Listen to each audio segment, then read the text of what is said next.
Nickelodeon! Hey, I want to talk about something. In 2019, I wanted to do something big and grand. You know, it was the December season, and a lot of other YouTubers put together a big marathon series. And that's something that I thought would be interesting. The choice of what I was going to do is pretty obvious. I reviewed cartoons, and there's one network that gave me frequent material, that being Nickelodeon.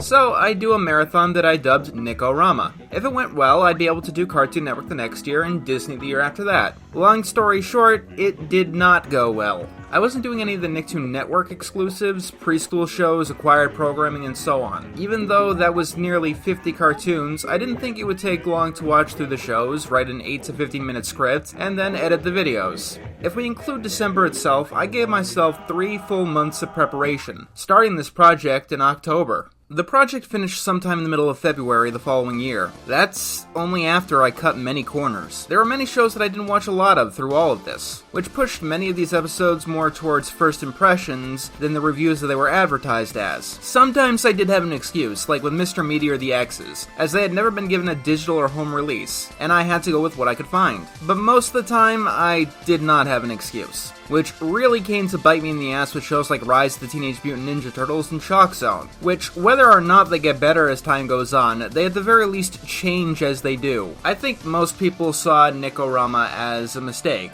or at the very least a good idea that had a really bad execution, me included. I've seen Nick-o-Rama as one of the bigger mistakes that I've made, or at the very least, it's a mistake that's stuck with me harder than a lot of the others that I have made. And the internet as a whole has made pretty good sure of that. A lot of the criticism that I got with Nick-o-Rama was absolutely warranted. I'm not going to defend things like not fully exploring shows, factual errors, and shoddy editing work. This cat looks like a Neopet. What cat? There is no cat in the shot. You see, this happens when you don't have enough time to look over said shoddy editing work. However, a lot of people took their criticism really far. I'm a controversial YouTuber, and I'm not going to pretend that I'm not, especially among my reviewing peers, which tend to not touch upon serious subject matters. I've given some hot takes about real-world situations that can be very politically unpopular. But do you know what has been the most controversial thing that I have ever done in my 7 to 8 years on this platform? It wasn't insulting creators, making controversial takes on serious matters, directly insulting my audience. No, the most controversial thing that I have ever done on this platform was said that a turtle show is bad. The Nick-o-Rama episode on Rise of the Teenage Mutant Ninja Turtles was absolutely a bad video. I'm not defending it, but nothing I have ever done before or since has given me as much blowback as saying that that show is not good. A show which has had a 63% negative audience rating on Rotten Tomatoes as I reviewed it, by the way. It's up now. The video certainly isn't good, but let me put it like this. I've said worse things, more objectively, factually inaccurate things about better shows than Rise, and no matter what I have said, it has given me less blowback. And whether you agree with it or not, one thing that was often cited as why that video was so bad was saying that the animation was bad, which is an opinion, not a statement of fact. Even if it was an odd opinion, or an unpopular opinion, or a poorly conveyed opinion, it was still an opinion. And I will concede, it was explained very poorly and the editing didn't help a bit, but it was an opinion, nonetheless. Throughout Nick-o-Rama, I found myself having my words taken constantly out of context. With the Mighty Bee, for instance, I said that it looks like Ren and Stimpy as if it was drawn in Flash. That is not a statement that it was drawn in Flash. The criticism was that it tried to use these Ren and Stimpy over-the-top expressions while being as stilted as a typical Flash cartoon, so it couldn't pull off the Ren and Stimpy expressions. Poor wording? Sure. Especially because this was a mistake that I had made in the past, thinking a cartoon was animated in Flash when it was not, like Robot Boy. But what got me the most? What really hurt was that every single time, and I mean every single time, that I had a negative opinion on anything, it turned into this big, controversial problem. Barnyard is cliché, for instance. That's what I said. That was my overall verdict on the cartoon. back at the barnyard. When I said that, you got some big brains on Twitter saying, it's impossible for something to be cliche, or being cliched isn't a bad thing, or reviewers call things cliche way too much. For a casual viewer, a cartoon being cliche might not be too much of a problem, but for someone who has seen dozens of cartoons exactly like Barnyard, with no changes except what the characters look like, that is a problem. Honestly, one thing that taints Nick-o-Rama in my memory is that I caught the headlights of a changing culture at the time. A couple of months later, I ended up reviewing Thundercats Roar, which no one was allowed to hate because the artists worked super duper very seriously hard on it, guys. Seriously.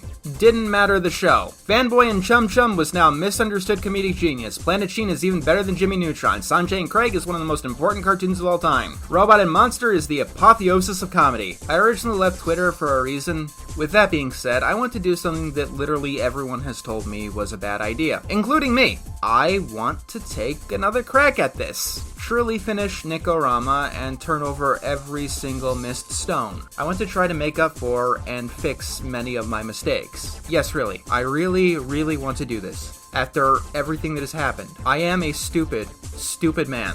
So, to do this, let's set some ground rules down, and hopefully things won't explode this time. You guys like it when things don't explode, right? First and foremost, what I want to do is go over the shows that I missed. Originally, I stuck with more or less the 49 original Nicktoons, adding in a couple here and there. However, I left a lot of shows off the table, shows that are often associated with Nicktoons and that people would want me to talk about, such as Making Fiends or Kappa Mikey or Miraculous Ladybug. So, here's the rule that we've got. If it is 1, a cartoon that 2, originally aired in the United States on a Nickelodeon or Nickelodeon affiliated channel, it counts. So that's Nicktoons, Nick at Night, and yes, even Nick Jr. This means that we will be talking about a lot of Teletoon shows as well, as they first aired in the United States on Nickelodeon or Nicktoons. Some of them I have talked about before, like Wayside, and some of them I haven't, like Butt Ugly Martians. It is absolutely no way in hell never going to be a daily series, because that is insane. I am not a machine,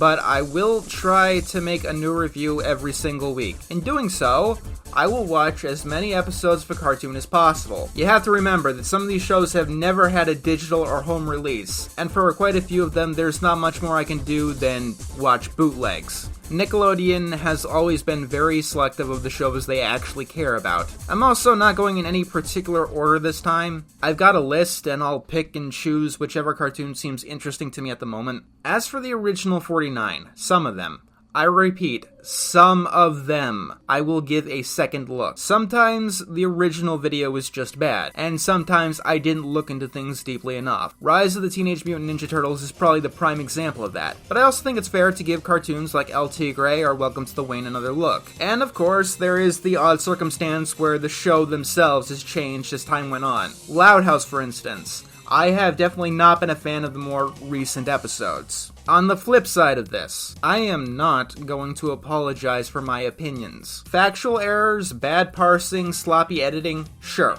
But when we get down to brass tacks, if I don't like a show, either a new one or an old one, even after a second look, I'm not going to sugarcoat or lie. If my opinions do change, I will be honest. If my opinions don't change, I will also be honest. If you like a show that I don't, that's absolutely fine. Like what you like. Also, I'm not going to go back through all of the first 49 episodes. I think that bears repeating. Shows like All Grown Up, Cat Dog, Barnyard, I believe that I was thorough enough the first time, and even getting a fresh viewing, I don't think that my opinions will change on them. One final thing needs to be said though. You will probably be hearing some cliche complaints at times. This is just the effect of doing a marathon series. The Casa Grandes is another really good example of this. It's a completely unnecessary cash grab spin-off series similar to the Cleveland Show. This is the first thing that you hear about when you hear about Casa Grandes criticism, and it's why I don't turn things like Casa Grandes into a full review. It should come up less as the shows we'll be talking about are a little bit more obscure. I'm the only person in history who has ever cared about Glenn Martin DDS for more than 5 minutes. But when we do come into the more well-known ones, I will do my best to say something new, but when we get to Wayside, I have to say that it's a poor adaptation of the books, that Dora the Explorer treats kids like idiots, and that Little Bill is one of the most incredibly awkward and uncomfortable cartoons in history. On the other side, the editor who helped me the first time around is no longer on my team, so we should not have any hiccups on that end. Hopefully. What I'm trying to ask for is civility. In the past couple of years, the internet has become a very, very toxic place. More than it has been in my entire lifetime. Noticeably so to a worrying degree. So I want to do something to at least try to start quelling the flames. Have a moment of calm, an oasis in this desert, because it's really getting out of hand out there. What I want for this, of all things, is to be a fun look back, figuring out what shows hold up, what shows don't, and figuring out what that one weird show you've heard of but never got to see was really all about. I'm ready if you are. Let's try this, round 2. Hey, you've reached the end of the video. The names scrolling by right now are of all the wonderful patrons who donated to help keep this channel alive. If you'd like your name in the credits, head on over and make a donation yourself. Also, be sure to check out my Twitter, Instagram, and TikTok for exclusive content and previews of my upcoming videos. I've also got a forum where you can discuss anything that has to do with my content and connect with the rest of the community. To find anything that I mentioned, just visit my link tree in the description down below. Lastly, be sure to subscribe, comment, and share this video with your friends. Oh, and thanks for watching.